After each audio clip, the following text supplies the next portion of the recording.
ప్రియమైన దేవుని పిల్లలారా, ప్రభువైన యేసు క్రీస్తు వారి పేరట మీ అందరికీ వందనాలు.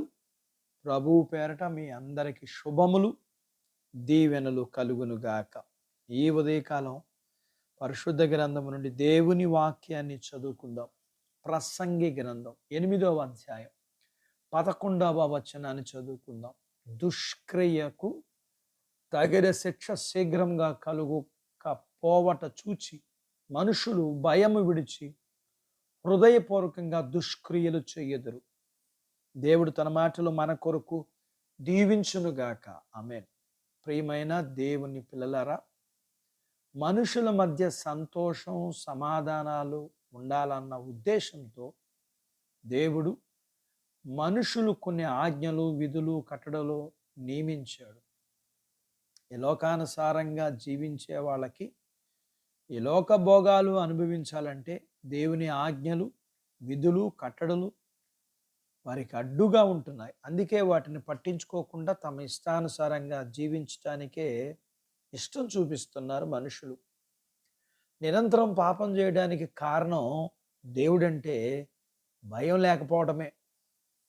భయం లేకపోవడానికి కారణం చేసిన పాపానికి వెంటనే శిక్ష కలగకపోవడం. ఏదైనా తోటలో ఆదాము అవ్వలు పాపం చేసినప్పుడు దేవుడు వెంటనే శిక్షించాడు. ఆ శిక్షతో వారు దేవుని యందు భయభక్తులు కలిగి ఉంటారు అనుకుంటే, తీరా చూస్తే కయ్యోను హేబేలును చంపేశాడు, పాపం చేశాడు. ఇలా నోవాహ కాలం వరకు మనుషులు భూమి మీద తమ మార్గము చెరిపివేసుకుని దేవునికి వ్యతిరేకంగా జీవిస్తుంటే నోవాహు కుటుంబాన్ని తప్ప భూమి మీద మనుషులందరినీ దేవుడు నాశనం చేశాడు. అయినా సరే మనుషులు పాపం చేయడం మానలేదు. కాబట్టి వారు చేసే ప్రతి పాపానికి శిక్ష విధించాలంటే మనుషులందరినీ ప్రతిరోజు శిక్షిస్తూనే ఉండాలి. దేవుడు ప్రేమామయుడు, దీర్ఘశాంతుడు. అందుకే తన బిడ్డల పాపం చేసి శిక్షకు గురి కాకుండా ఉండాలని దేవుడు తన సేవకుల ద్వారా మనుషులను హెచ్చరిస్తూ మనుషులు మారడానికి సమయం ఇస్తూ ఉన్నాడు. అది గ్రహించకుండా మనం చేసే పాపాలకు శిక్ష వెంటనే రాకపోవడం వల్ల మనం చేసేది పాపము కాదన్నట్లుగా హృదయపూర్వకంగా పాపం చేస్తున్నారు. ప్రభు రెండవ రాకడ ఆలస్యం అవ్వడానికి కారణం ఎవరు నాశనం కాకుండా ప్రతి ఒక్కరూ మారు మనసు పొందాలని ఆలస్యం చేస్తున్నారు. ప్రియ ప్రభు దేవుని ప్రేమను ఆయన కృపను మన పాపములకు తగిన శిక్ష ఆలస్యం కావడాన్ని అపార్థం చేసుకుని హృదయపూర్వకంగా పాపం చేస్తుంటే హఠాత్తుగా నాశనం వస్తుంది. మనం చేసే పాపాలకు శిక్ష వెంటనే రానంత మాత్రాన మనకు అసలు శిక్ష రాదని మాత్రం భావించకూడదు. దేవుడు తన మాటలు మన కొరకు దీవించునుగాక.